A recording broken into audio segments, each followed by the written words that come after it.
नमस्कार प्यारे बच्चों, आज हम पढ़ेंगे अभिव्यक्ति माध्यम का छठा प्रश्न। रेडियो समाचार की संरचना पर प्रकाश डालिए। जब रेडियो पर समाचार बनाते हैं तो उसकी संरचना किस प्रकार होती है, किस शैली में होती है, उसका वर्णन करना है। उत्तर देखिए। रेडियो समाचार की संरचना अखबारों या टीवी की तरह उल्टा पिरामिड शैली पर आधारित होती है। अर्थात रेडियो समाचार जब लिखा जाता है तो उसे उल्टा पिरामिड शैली में लिखा जाता है। चाहे किसी भी माध्यम के लिए समाचार लिख रहे हों, समाचार लेखन की सबसे प्रचलित, प्रभावी और लोकप्रिय शैली उल्टा पिरामिड शैली ही होती है और यह समाचार के सबसे महत्वपूर्ण तथ्य को सबसे पहले दिखाती है या लिखा जाता है इसमें। इसके बाद घटते हुए क्रम में वह अन्य तथ्यों और सूचनाओं को लिखा जाता है। इस शैली में किसी घटना, विचार और समस्या का ब्यौरा दिया जाता है। कलाक्रम के बजाय सबसे महत्वपूर्ण तथ्य या सूचना से शुरू होता है। इसमें जो उल्टा पिरामिड शैली होती है उसमें सबसे पहले सबसे महत्वपूर्ण तथ्य सूचना को शुरू किया जाता है तथा फिर धीरे धीरे घटते हुए क्रम से सारी कहानी को या समाचार को बताया जाता है। तात्पर्य यह है कि इस शैली में कहानी की तरह क्लाइमैक्स अंत में नहीं होता, बल्कि खबर के बिल्कुल शुरू में ही होता है। उल्टा पिरामिड शैली में कोई निष्कर्ष नहीं होता। उल्टा पिरामिड शैली के तहत समाचारों को 3 हिस्सों में विभाजित किया जाता है। जो समाचार हैं वो 3 हिस्सों में विभाजित होते हैं। जैसे पहले इंट्रो का मतलब है कि कुछ थोड़ा थोड़ा हम पहले बताते हैं। जैसे ब्रेकिंग न्यूज़ होती है, जैसे आसाम में बाढ़ आई तो वहाँ सबसे पहले क्या होगा, इंट्रो होगा।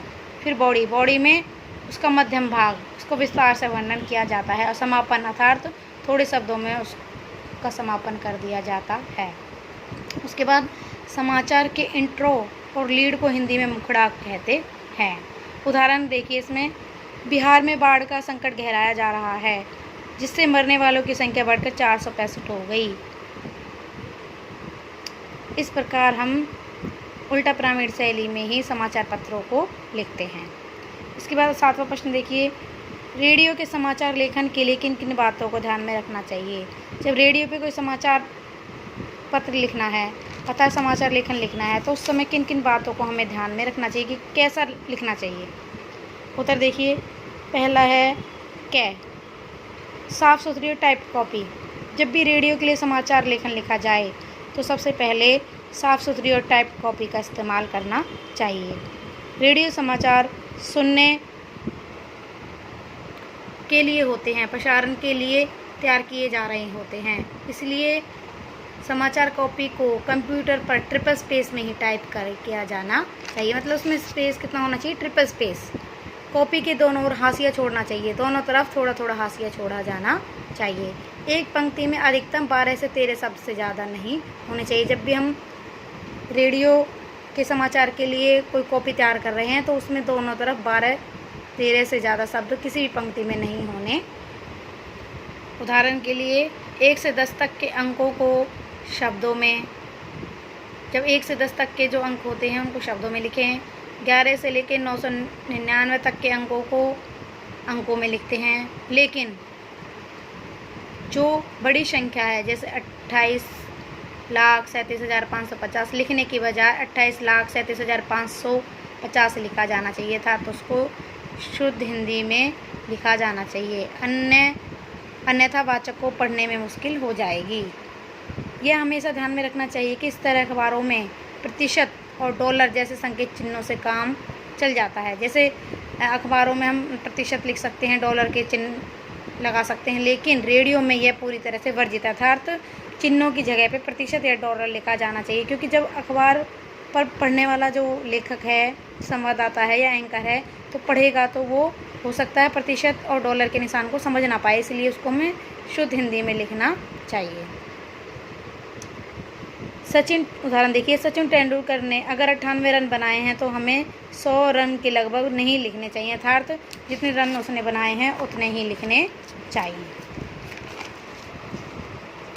इसी तरह मुर्दास्फीति के आंकड़े और संख्या का इस्तेमाल नहीं करना चाहिए, क्योंकि श्रोताओं के लिए उन्हें समझ पाना काफ़ी कठिन होता है। आंकड़े तुलनात्मक होने चाहिए। जैसे हम मान के चलते हैं हमारे यहाँ पर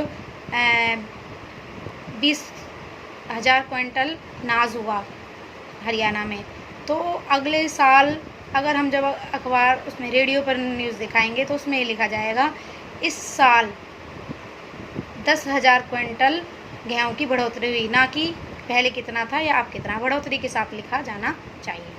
अब देखिए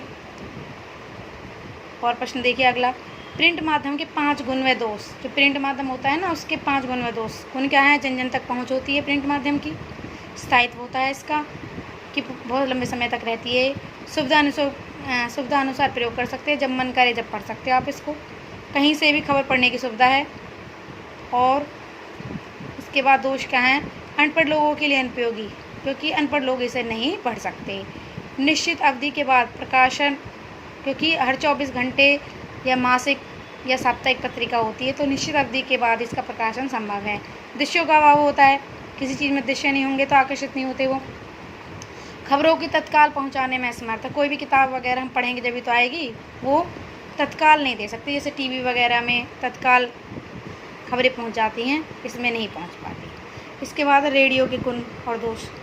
रेडियो में क्या है? अनपढ़ लोगों के लिए उपयोगी है, ये बोलकर संदेश देने की क्षमता है इसमें, आंखों देखा हाल है सुनाने में समर्थ है, खबरों को तत्कालीन पहुंचाने में समर्थ है ये, और समय समय पर खबरों का पुनः प्रसारण करने में भी समर्थ है। लेकिन दोष क्या है? श्रोता को उस समय का ध्यान रखना पड़ता है कि भाई जिस समय आएगा रेडियो पर समाचार उस समय से बैठना पड़ता है वहीं। शोर शराबे वाले स्थान पर अनुपयोगी है, क्योंकि वहाँ पर शोर शराबे में सुन नहीं सकते रेडियो को।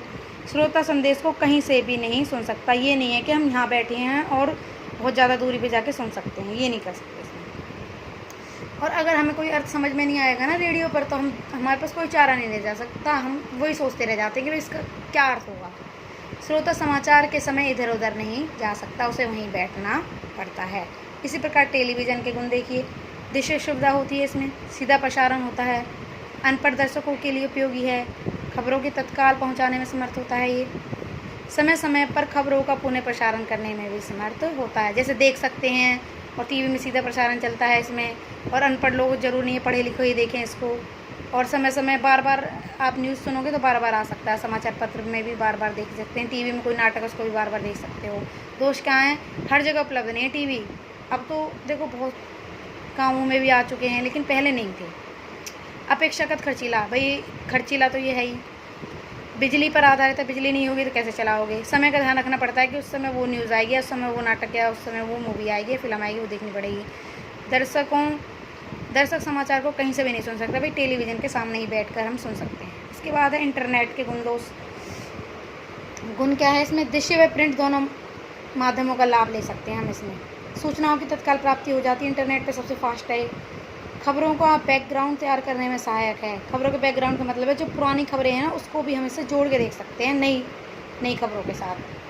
दोष क्या है? हर जगह उपलब्ध नहीं है और बहुत खर्चीला है नेट, तो कनेक्टिविटी की समस्या हो जाती है कि नेट हर जगह उपलब्ध नहीं होता है उसके नेटवर्क। अनपढ़ व सामान्य पढ़े लोग इसका इस्तेमाल नहीं कर सकते, हमारे जो बड़े बुजुर्ग हैं उसका इस्तेमाल नहीं कर सकते हैं। और अन्य तीनों माध्यमों में सहायक है इंटरनेट, लेकिन सबसे बड़ी इसकी कमी क्या है? इंटरनेट की अश्लीलता, दुष्प्रचार और गंदगी फैलाते हैं। जो आजकल के बच्चे हैं उससे गलत चीज़ें भी सीखते हैं। अब प्रश्न उत्तर देखिए, आपको ये क्या क्या करने हैं। प्रश्न देखिए, पहला प्रश्न करना है रेडियो की कोई 3 दोष बताएं। दूसरा प्रश्न है रेडियो के समाचार लेखन के लिए शब्द और अंकों से संबंधित सतर्कता बताइए, क्या क्या सतर्कता का ध्यान रखना चाहिए। तीसरा है उल्टा पिरामिड शैली की विवेचना कीजिए। चौथा है रेडियो समाचार की संरचना को संक्षिप्त में बताइए। पांचवा है रेडियो के समाचार लेखन की कॉपी कैसी होनी चाहिए। उसके बाद इंटरनेट के 3 लाभ बताइए। लाभ हानि तो आपको सबकी याद करनी है। नमस्कार बच्चों।